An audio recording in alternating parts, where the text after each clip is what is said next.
Assalamualaikum warahmatullahi wabarakatuh. Izin memperkenalkan diri, nama saya Ali Rohman, nomor MPM 1811080171,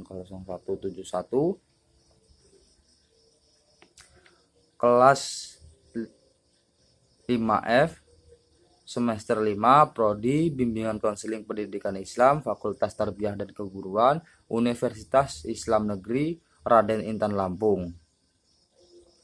Dengan dosen pengampu Hardriansyah Mansya MPD, dengan mata kuliah konseling multikultural, dengan materi yang akan saya bawakan atau saya paparkan, yaitu menggunakan akronim respectful.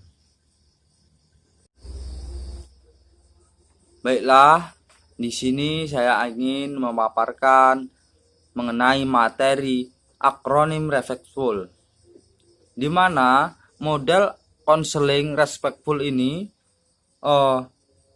menyoroti 10 faktor yang harus dipertimbangkan konselor dalam menangani klien multikultur. Adapun 10 faktor itu, yang pertama, religius spiritual atau seringkali kita pahami yaitu dengan sebutan religius. Yang kedua, ada latar belakang kelas ekonomi. Yang ketiga, ada jenis kelamin.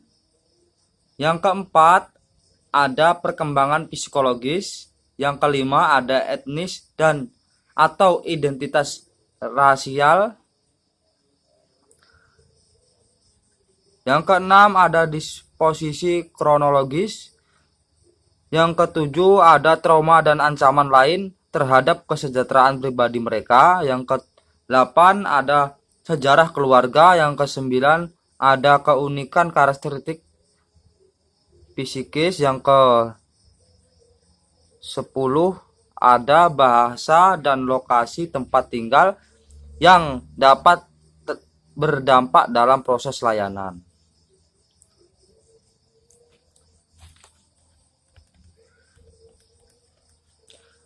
Dengan memahami 10 faktor di atas dapat mengembangkan dirinya dalam memahami kliennya yang muncul, dan konselor multikultur yang efektif akan merasa nyaman bertanya serta berkomunikasi dengan klien mereka tentang hal berikut. Yang pertama itu ada agama, identitas spiritual, latar belakang kelas ekonomi, jenis kelamin, perkembangan psikologis, identitas etnis atau ras, di posisi kronologis. Selanjutnya ada trauma dan ancaman lain untuk perbedaan mereka pribadi dengan baik, riwayat keluarga, serta karakteristik fisik yang unik, bahasa dan lokasi tempat tinggal.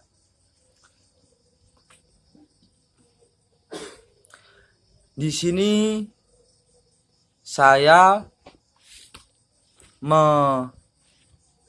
jabarkan daripada 10 faktor masing-masing.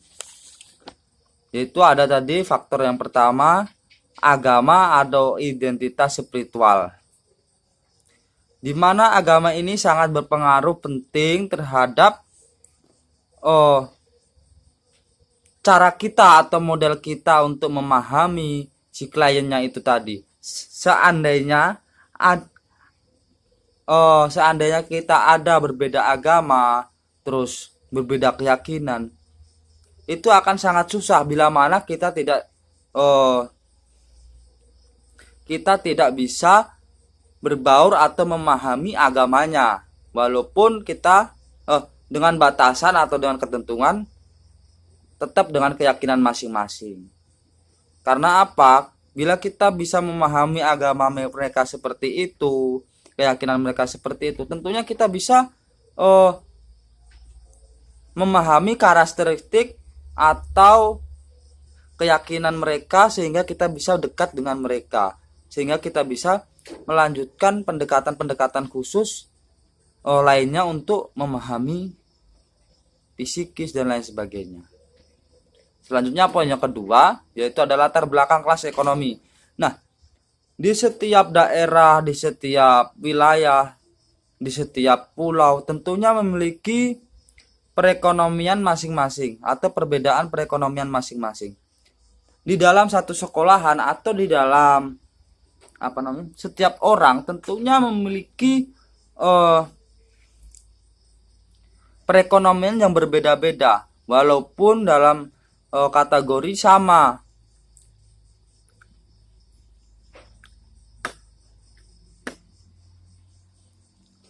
Nah, di sini juga berpengaruh terhadap pendekatan-pendekatan kita. Kita harus memahami, mensamaratakan, tidak ada namanya diskriminan dan lain-lain itu untuk menjalankan proses konseling dimulai. Kalaupun kita menjalankan konseling kelompok, itu baik di kelas dan lain-lain itu, kita harus mensamaratakan antara perbedaan sosial ekonomi dan lain-lain. Selanjutnya poin yang ketiga yaitu ada jenis kelamin. Kita tahu sekarang semenjak dibentuknya Undang-Undang Dasar tidak ada namanya perbedaan gender. Jadi disamaratakan derajat antara perempuan dengan laki-laki. Terkadang kita tidak memahami secara signifikan tentang psikis seorang perempuan atau psikis seorang laki-laki. Kita seorang konselor biasanya, kalau orang awam biasanya memberikan nasihat atau mendengar curhatan. Bila sesama laki-laki tentunya seperti itu menurut kita itu sudah benar, tapi menurut konselor berbeda. Kalau seperti pendekatan untuk perempuan ya seperti ini, karena memang perempuan itu memiliki karakteristik, watak, sifat yang berbeda, sangat jauh berbeda dengan laki-laki. Jadi disinilah konselor bisa menghargai sesama manusia walaupun berbeda jenis. Selanjutnya perkembangan psikologis. Seorang konselor juga harus bisa memahami apa itu perkembangan psikologis. Di sini yang dimaksudkan perkembangan psikologis yaitu di setiap wilayah tentunya ada suatu kendala atau permasalahan yang ditanggung oleh wilayah itu tersendiri. Nah, apa dampak untuk individu atau untuk kelompok? Example-nya, bila mana masyarakat yang di desa ini mengalami penurunan iklim atau perubahan iklim, tentunya hasil panen atau hasil pertaniannya berkurang ataupun bisa gagal panen. Nah, ini juga mempengaruhi pola pikir atau psikis untuk individu-individu ini, sehingga perekonomiannya berkurang, uang jajan berkurang dan lain-lain, itu akan berdampak ke siswa. Siswa juga memiliki terkena dampak daripada gagal panen ini tadi. Begitu juga yang di kota, apabila terjadi fluktuasi dan lain-lain itu, terus PHK, itu juga sangat berpengaruh, tidak hanya yang menjalani pekerjaan atau orang tua mereka, tapi siswa juga mendapat dampak daripada itu semua. Nah, selanjutnya yaitu ada identitas etnis atau ras. Di sini kita seorang konselor ini yang harus ditekankan, karena apa? Kita tidak selalu ditempatkan di tempat kita. Terkadang kita juga harus merantau atau ditempatkan di tempat yang lain, di mana di tempat itu suku atau asal kita berbeda, tetapi kita berkumpul di tempat yang sama. Ada suku Bugis, suku Jawa, suku Sunda, Madura, Minang, Batak berkumpul di salah satu tempat. Nah, disitulah kita harus bisa memahami karakteristik mereka, terus sifat mereka, watak mereka. Walaupun mungkin dari suku Batak yang berbicara keras, kasar, tapi memang kultur mereka seperti itu. Terus dari orang Bugis tanpa adanya pebohong-bohong, atau pembohongan atau manipulasi. Dia berbicara dengan apa adanya, terus terang. Nah, jadi memang tidak bisa kita, oh si ini orang Jawa, saya harus bersikap seperti ini pada orang Jawa. Oh, ini orang Batak, kita harus jauhi karena memang dia berbicara kasar. Tidak, tetapi kita harus bisa memahami kultur mereka. Dia berasal dari Batak yang memang bahasanya seperti itu. Nah, yang itu kita harus memahaminya seperti itu. Terus dari orang Jawa yang memang khususnya itu dari keraton terdekat keraton itu kan bahasanya halus. Nah, di situ sangat berbeda. Kalau seandainya saya orang Batak terus berbahasa dengan orang Jawa, tentunya nggak sabar kan. Nah, disinilah seorang konselor itu harus bisa memahami dan menempatkan diri menempatkan diri di lingkungan itu untuk menyamaratakan identitas teknis ras ini tadi. Selanjutnya